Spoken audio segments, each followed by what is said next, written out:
What's going on, everybody? Welcome back to the channel. It's Jackson. If Frank Reich doesn't do what works one more time, I'm going to absolutely lose my mind, drive down to his offense, and punch him square in the face. Powers here. And, yeah. That intro should tell you everything you need to know. Frank, run the damn ball. It's not that complicated. Jesus Christ, okay? I'm not even gonna just say, it's obvious. The Colts lost to the Tampa Bay Buccaneers, and it makes no sense. Like, bro, you were up by 10 at halftime, and, I don't know, maybe run the ball in the second half. That might win you the game. I mean, Jesus Christ, dude. So, great first half. That first half, probably the best first half you could have. You know, Tampa did score a couple times. You know, it's Tom Brady. It's going to happen. But we were up 24-14 at halftime. It felt good. Felt great. And we got the ball to start the second half. We had a good drive, and then Eric Fisher blows his block, and Carson Wentz gets strip sacked. You know, that's whatever. That's going to happen. Then Tampa Bay capitalizes on it. Makes sense. All right, whatever. Next fucking drive. Carson Wentz throws a 50-50 to Michael Pittman Jr. Pass interference they didn't call, might I add. Antoine Winfield pushed him off and intercepted it. And then, Tampa Bay goes down and scores and takes the lead. And we didn't have the lead after that for the rest of the game. And then our offense gives them the ball back after a 3-and-out. And then we stop them. We actually stopped them. And then Nyheim Hines fumbles the punt. He muffs the punt, gives the Buccaneers the ball in the red zone in striking distance. Our defense does their job, gets a stop. We go down, and we actually ran the ball on that drive. That we tied the game, we ran 8 plays out of 10 on that one. See, it's funny how that works. You know, maybe you're a running football team, you have an MVP candidate in the backfield. Maybe run!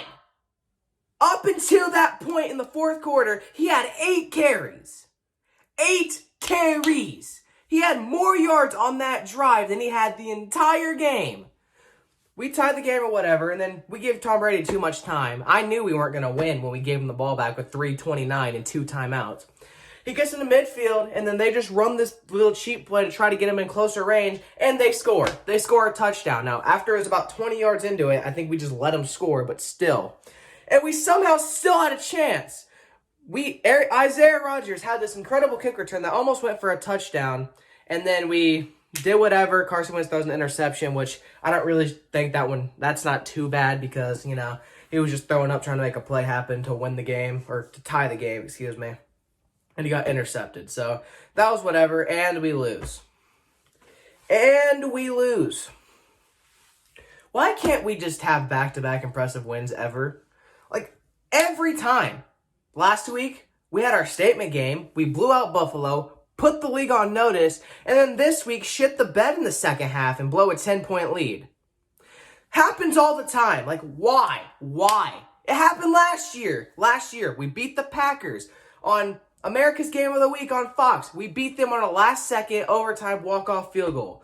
And felt great. Great week the entire week. And then half our team gets COVID, and then we get blown out by Tennessee. This year, we didn't even have an excuse. We just went out and lost. That's what happened. I just want to say this right now. If you watch this game, you will without a doubt agree with me. And if you don't, you're just wrong.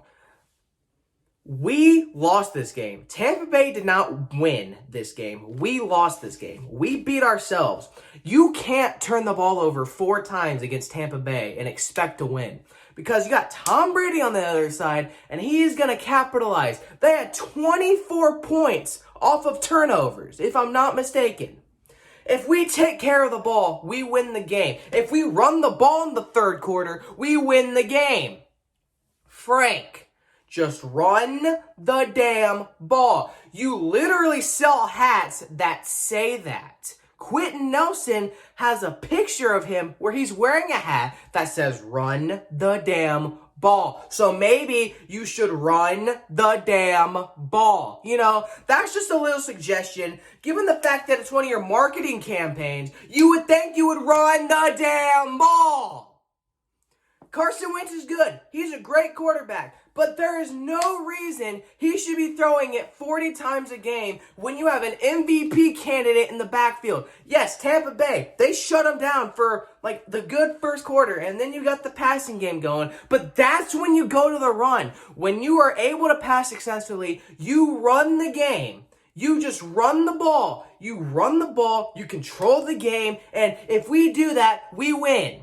We were driving in the second half, and Carson Wentz got strip sacked because we kept throwing the ball. Frank Reich, are you stupid? I'm fully convinced you are stupid because you go away from what works. Give Jonathan Taylor time. Yes, he got stuffed quite a bit in that first half, but on the drive that tied the game, he ran it 8 times and had over 50 yards, and he had the touchdown. Okay?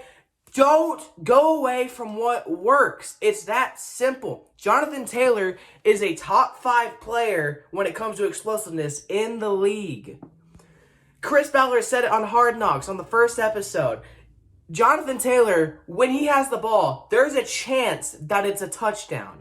Like, just give your MVP candidate the ball. We have seen it so many times, not just with the Colts, across the entire NFL of all time. Abandoning the running game can just go horrible for you sometimes. If you don't trust your running back, you can lose games.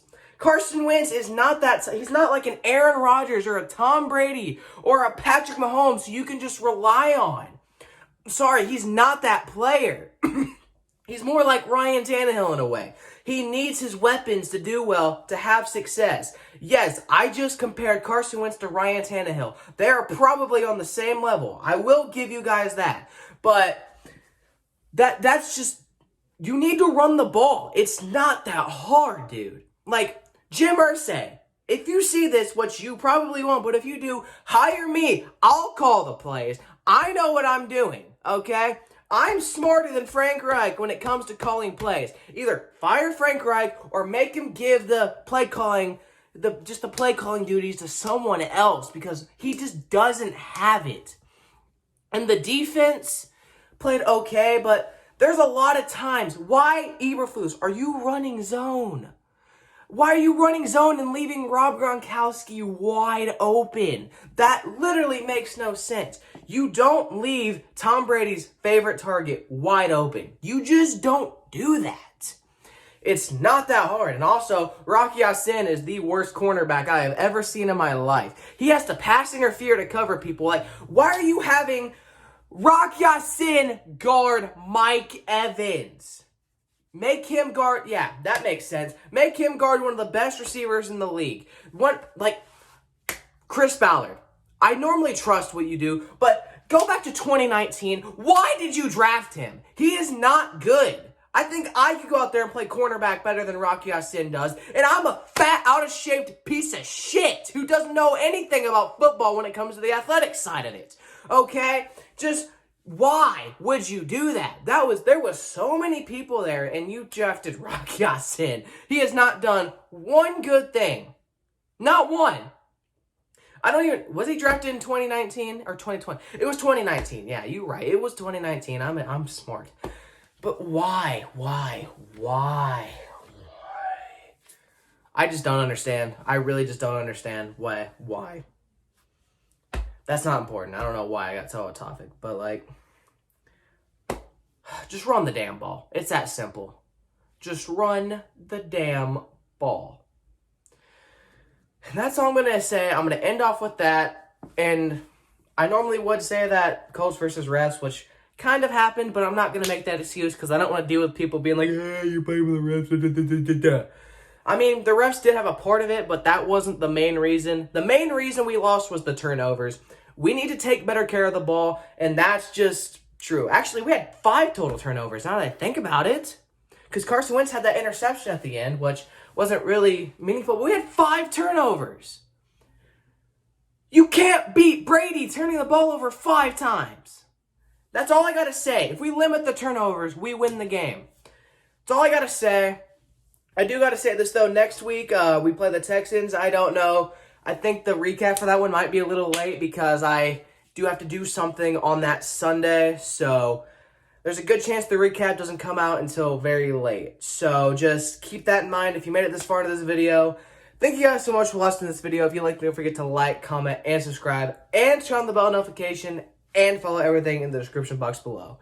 See you guys next time. Bye.